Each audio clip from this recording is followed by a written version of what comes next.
কি আছে এখানে? স্বর আ, স্বর আ, স্বর আ। আমরা কি বলেছিলাম? ভিন্নতা পাওয়ার আগ পর্যন্ত খুঁজবো, তার মানে এখনো ভিন্নতা পাই নাই।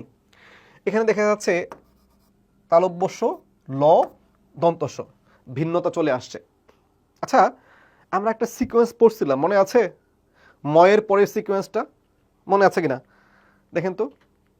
এই ময়ের পরের সিকোয়েন্সটা অন্তস্থ জ, অন্তস্থ ইয় বা অ, র, ল, তালব্যস্য, মূর্ধন্যস্য, দন্তস্য, হ, তাই কিনা?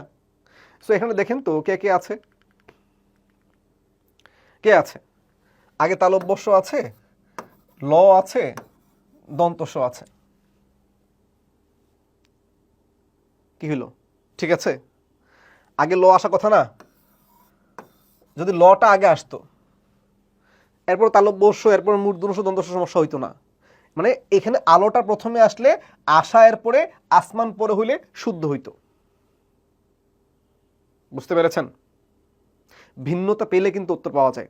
তার মানে আমার এখানে উত্তরটা হচ্ছে না, মানে এটা হা বা না, শুদ্ধ নাকি অশুদ্ধ, এইটা উত্তর পাওয়া যায়। এবার আসেন, স্বর অ, স্বর অ, স্বর অ, ভিন্নতা আসে না কিন্তু। এদিকে আসছে কি? দন্ত ন, এদিকে আসছে ত, এদিকে আসছে দন্ত ন। আচ্ছা, দুই পাশে একই ধ্বনি, মাঝখানে হইতে পারে? হয়তো তটা নয়ের পরে বা আগে, যে কোনো একটা তো হবে। মানে এটা সিকোয়েন্স না জানলে তো সহজে বোঝার কথা যে এই তটা হয়তো নয়ের আগে বসবে, না হয় নয়ের পরে বসবে, মাঝখানে তো বসতে পারে না।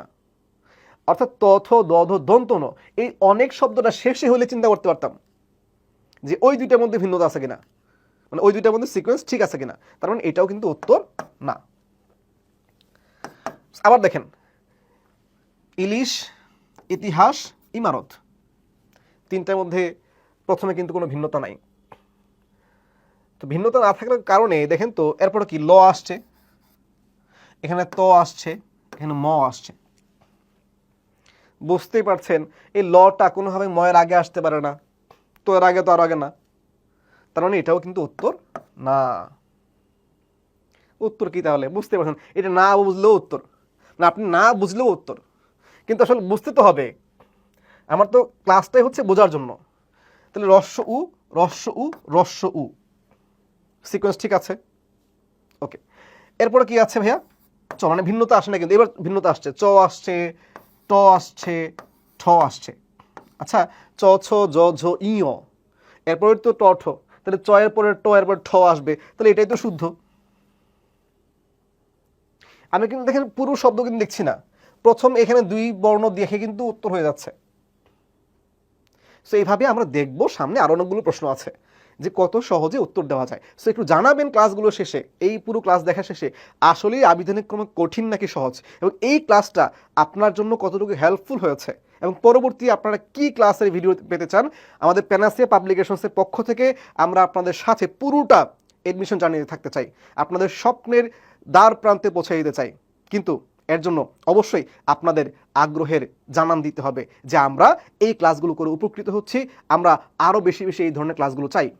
চলেন পরের প্রশ্ন চলে যাই। তৃতীয় কোশ্চেন, ঢাকা বিশ্ববিদ্যালয়ে 20-21, দেখেন 22-23, মানে 20-21, এরপর 21-22 বাদ দিয়ে 20-21, 22-23, 23-24, মানে এই বছর থেকে মানে টানা 4 বছরের মধ্যে 3 বছরই 1 বছর গ্যাপ দিয়ে শুধু আবিধানিক ক্রম থেকে প্রশ্ন এসেছে। তার মানে এইটা ঢাকা বিশ্ববিদ্যালয় ভর্তি পরীক্ষার জন্য খুব কম গুরুত্বপূর্ণ, তাই না? না পড়লেও চলবে এমন কিছু নাকি ফরজ? পড়তেই হবে, এইটা বাদ দেওয়ার কোনো সুযোগ নাই। চলেন শিখি। কি আসছে? দন্তন, দন্তস্ব, ব। বুঝতেই পারছি এই দন্তনটা দন্তস্বর আগে আসতে পারে না, ব দন্তস্বর পরে যেতে পারে না, বাদ, উত্তর না। আমি কিন্তু দেখেন পুরোটা শব্দ দেখি না, শুধু ভিন্নতা পর্যন্ত দেখি।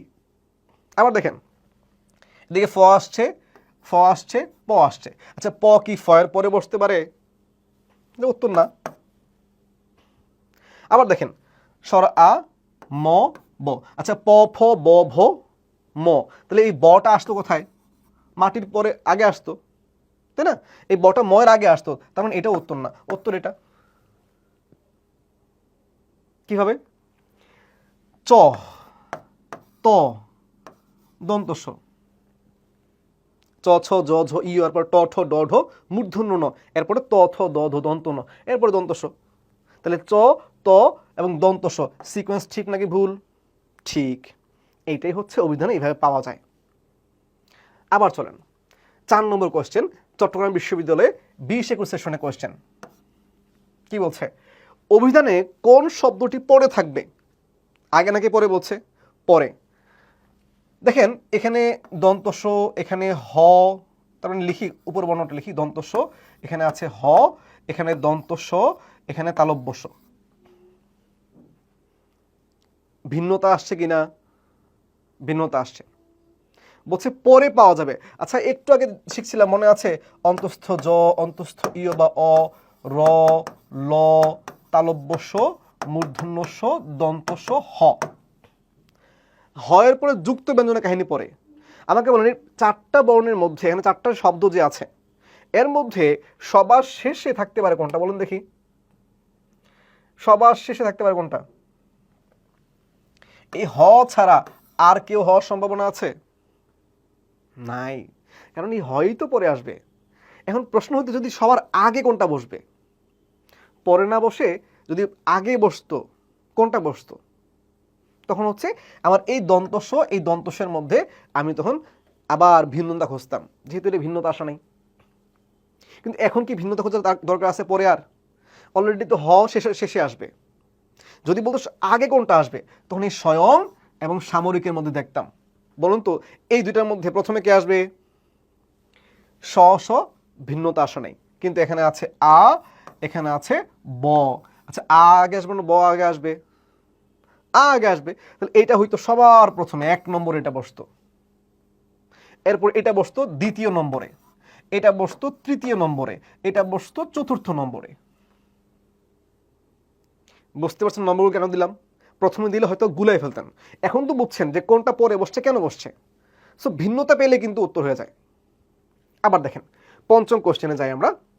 অভিধান অনুযায়ী যুক্তাক্ষরের বর্ণ অনুক্রমে